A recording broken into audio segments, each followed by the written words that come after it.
एक क्वेश्चन है जो मेरे से ऑलमोस्ट मेरे हर सेशन में कोई ना कोई जरूर पूछता है, तो मैंने सोचा कि आज इस क्वेश्चन की डेप्थ में हम चलेंगे मिल करके, यानी कि आप जो मुझे अभी वीडियो में देख रहे हैं और मैं, हम लोग मिल करके इस क्वेश्चन की डेप्थ में चलेंगे और डीपली समझने की कोशिश करेंगे कि इस क्वेश्चन का क्या आंसर है। वो क्वेश्चन है कि हमेशा मोटिवेटेड कैसे रहे। तो इससे पहले कि इस क्वेश्चन की हम डेप्थ में चले, मैं आपको बताना चाहूंगा एक ऐसी स्टडी के बारे में जो बहुत ही इंटरेस्टिंग है। वो हुई थी कोलंबिया यूनिवर्सिटी में 1998 में।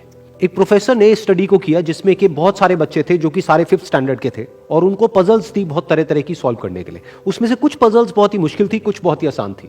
उसके बाद में जब उन बच्चों ने उन पजल्स को सॉल्व किया तो उसके बाद में सभी बच्चों को एक ही बात कही गई कि आपने बहुत अच्छा किया। बस यहां पर एक छोटा सा फर्क था। आधे बच्चों को उन्होंने कहा कि आपने इतना एक्स्ट्राऑर्डिनरी इसलिए परफॉर्म किया क्योंकि आप बहुत ही ज्यादा इंटेलिजेंट हो, और बाकी के जो आधे बच्चे थे उनको कहा गया कि आपने जो इतना एक्स्ट्राऑर्डिनरी परफॉर्म किया उसकी वजह थी आपका हार्ड वर्क। फिर उसके बाद में दोबारा से इन सब बच्चों को कुछ पजल्स दी गई सॉल्व करने के लिए, जिसमें से कुछ बहुत ही आसान थी और कुछ बहुत ही मुश्किल थी। अब यहां पर कुछ बहुत इंटरेस्टिंग निकल करके आया जो किसी ने एक्सपेक्ट भी नहीं किया था। वो बच्चे जिनको कहा गया था कि आप बहुत इंटेलिजेंट हो, बहुत स्मार्ट हो, उनको जब वो पजल्स मिली तो उन्होंने क्या किया, जो मुश्किल पजल्स थी उसको छोड़ दिया, आसान पजल्स के ऊपर काम करना शुरू किया, और उसमें भी कुछ देर बाद ही वो बच्चे बोर हो गए।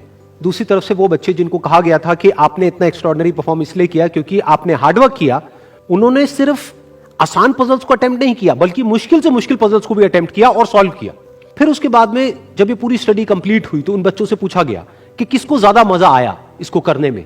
तो वो बच्चे जिनको कहा गया था कि आप बहुत इंटेलिजेंट हो, उनको मजा नहीं आया, यानी कि वो मोटिवेटेड नहीं थे।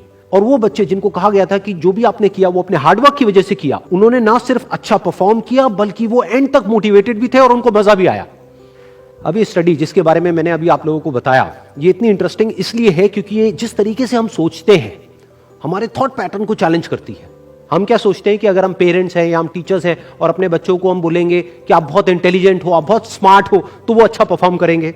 लेकिन इस स्टडी में एग्जैक्ट उसका ऑपोजिट निकल करके आया है। तो इस स्टडी में जो फैक्ट्स रिवील हुए उसको समझने के लिए हमको एक कॉन्सेप्ट को समझना पड़ेगा, जिस कॉन्सेप्ट को कहा जाता है लोकस ऑफ कंट्रोल। हुआ क्या कि जिन बच्चों को कहा गया कि आप बहुत ही स्मार्ट हो, बहुत ही इंटेलिजेंट हो, उनका जो लोकस ऑफ कंट्रोल था वो उनके अंदर नहीं था, उनके बाहर था। लोकस का मतलब है सेंटर ऑफ कंट्रोल, मतलब कि अगर वो स्मार्ट है, अगर वो इंटेलिजेंट है, तो इसमें उनका खुद का कोई रोल नहीं है, वो उनके कंट्रोल से बाहर है। दूसरी तरफ से जिन बच्चों को कहा गया कि जो भी आपने अचीव किया वो अपने हार्डवर्क की वजह से अचीव किया, उनका जो लोकस ऑफ कंट्रोल था वो उनके अंदर था, यानी कि हार्डवर्क पूरी तरह से उनके खुद के हाथ में था कि अब उनके ऊपर है कि वो कितना हार्डवर्क करते हैं। और ये सिर्फ इस स्टडी में निकल करके नहीं आया है, इस तरह की और भी बहुत सारी स्टडीज हुई हैं, बहुत सारी रिसर्चेस हुई हैं जहां पर एग्जैक्ट यही चीज निकल करके आई है कि अगर हम खुद को हमेशा मोटिवेटेड रखना चाहते हैं तो उसका सिर्फ एक तरीका है कि जो कंट्रोल है वो पूरी तरह से हमारे अपने हाथ में होना चाहिए। तो अब समझने की कोशिश करते हैं कि ऐसा क्या होता है कि जो कंट्रोल है वो हमारे हाथ से चला जाता है, और ऐसा क्या होता है जब कंट्रोल हमारे हाथ में आ जाता है।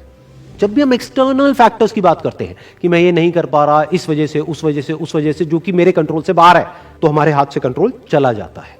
लेकिन जब हम बात करते हैं कि हम एग्जैक्टली क्या कर सकते हैं, जब हम अपनी कैपेबिलिटीज के बारे में बात करते हैं, तब कंट्रोल पूरी तरह से हमारे हाथ में आ जाता है। जब हमारा फोकस उन रीजंस पे नहीं होता है जिनकी वजह से हम वो नहीं कर सकते हैं जो हम करना चाहते हैं, बल्कि उस जगह पर होता है कि जिस वजह से हम वो कर सकते हैं जो हम करना चाहते हैं, तब हम अंदर से मोटिवेटेड होते हैं।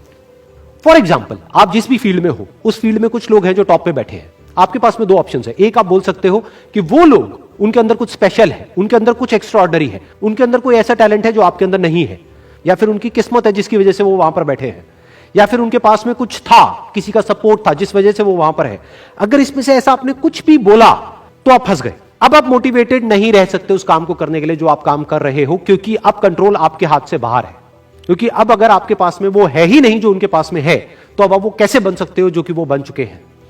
लेकिन अगर आप ये बोलते हो कि जिस भी फील्ड में आप हो उस फील्ड में जो भी टॉप पे बैठे हैं वो वहां पर है अपने हार्डवर्क की वजह से, अपने स्मार्ट वर्क की वजह से, या जो कुछ भी उन्होंने किया, जो कुछ भी उन्होंने सीखा उसकी वजह से, तो अगर वो कर सकते हैं तो मैं भी कर सकता हूं। उन्होंने भी मेरी ही तरह एक ना एक दिन कहीं ना कहीं से शुरुआत करी थी, जहां से कि आज मैं शुरुआत कर रहा हूं। तो मुझ में और उनमें अगर कोई फर्क है तो वो सिर्फ एक है, वो है टाइम का, कि आने वाले 10 साल बाद या 20 साल बाद मैं भी उन्हीं की जगह पर हो सकता हूं या उनसे भी आगे हो सकता हूं जहां पर आज वो है। तो अब कंट्रोल पूरी तरह से आपके हाथ में है। तो हमारे पास में हमेशा ये दो ऑप्शंस होते हैं, एक कि हम कंट्रोल को अपने हाथ से छोड़ दें और दूसरा कि कंट्रोल हम पूरी तरीके से अपने हाथ में ले लें। एक के कंट्रोल हमारा बाहर हो, एक है कंट्रोल हमारा अंदर हो। तो इस बात को हमेशा याद रखना कि आपका कंट्रोल कहीं बाहर नहीं होना चाहिए, आपके अपने ही अंदर होना चाहिए। Wish you all the very best. Thank you so much.